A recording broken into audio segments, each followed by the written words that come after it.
Hello everyone, మనం ఇప్పుడు వంకాయ పచ్చడి ఎలా తయారు చేయాలో నేను మీకు చూపిస్తాను. చూడండి, ముందుగా కొంచెం ఆయిల్ తీసుకుని చేతిలోకి వంకాయకి పట్టించాలి. బాగా పట్టించిన తర్వాత సైడ్లో కట్ చేసుకుని దానికి వెల్లుల్లిపాయ రేఖ దాని మధ్యలో పెట్టాలి.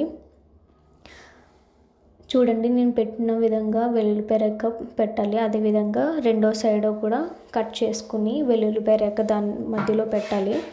ఎందుకంటే వెల్లుల్లిపాయ ఫ్లేవర్ కూడా బాగా వస్తుంది. అందుకే తర్వాత స్టవ్ ఆన్ చేసుకుని స్టాండ్ మీద వంకాయ పెట్టుకోవాలి. మీరు చిన్నగా అయినా సరే చేసుకోవచ్చు, చిన్న వంకాయలు ఉంటాయి కదా అవి. చూడండి, అలాగ బాగా కాలేటట్టు మనం అన్ని సైడ్లో కూడా తిప్పి పెట్టుకోవాలి. దాని తర్వాత తొక్క తీసుకోవాలండి. చల్లగా అయిపోతే తొక్క సరిగా రాదు. అందుకే నేను ముందుగా వేడిగా ఉన్నప్పుడే తొక్క తీసేసుకుంటున్నాను. చూడండి, నేను తీసిన విధంగా తొక్క తీసుకోవాలి. దాని తర్వాత బాగా మెత్తగా పేస్ట్ అయ్యేలాగా చేయాలి. ఎందుకంటే మనం దాంట్లో వెల్లుల్లిపాయ పెట్టాం కదా, దాని ఫ్లేవర్ కూడా రావాలి. తర్వాత నేను కట్ చేసుకున్న ఉల్లిపాయలు, టమాటా, వెల్లుల్లిపాయలు కూడా పెట్టాను. తర్వాత స్టవ్ ఆన్ చేసుకుని పెనం పెట్టుకుని ఆయిల్ వేసుకోవాలి. కొంచెం ఆయిల్ వేసుకున్న తర్వాత కొంచెం వెల్లుల్లిపాయలు వేసుకోవాలి.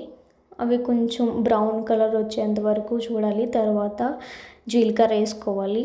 జీలకర్ర అండ్ కరివేపాకు కూడా. దాని తర్వాత ఉల్లిపాయలు, కొంచెం సాల్ట్ కూడా వేసుకోవాలి. బాగా మిక్స్ చేసుకోవాలి. దాని తర్వాత టమాటాలు కూడా వేసుకుని అవి బ్రౌనిష్ కలర్ వచ్చేంత వరకు కూడా మనం వేపుకోవాలి. బ్రౌన్ కలర్ వచ్చినాయి చూడండి, కొంచెం లైట్గా అలా చేసుకోవాలి. దాని తర్వాత పసుపు వేసుకోవాలి. నేను జీలకర్ర అండ్ ధనియాల పౌడర్ రెండు మిక్స్ చేసుకుని పెట్టుకున్నాను, అవి వేసుకున్నానండి. మీకు లేకపోతే కొంచెం గరం మసాలా కూడా యాడ్ చేసుకోవచ్చు. తర్వాత కారం కూడా బాగా మిక్స్ చేయాలి. అది పచ్చివాసన పోయేంత వరకు కూడా.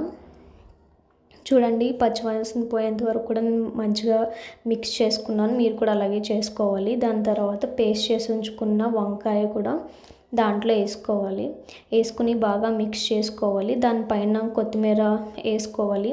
మీకు ఈ వీడియో నచ్చితే లైక్ చేయండి, షేర్ చేయండి, కామెంట్ చేయండి. Thank you for watching.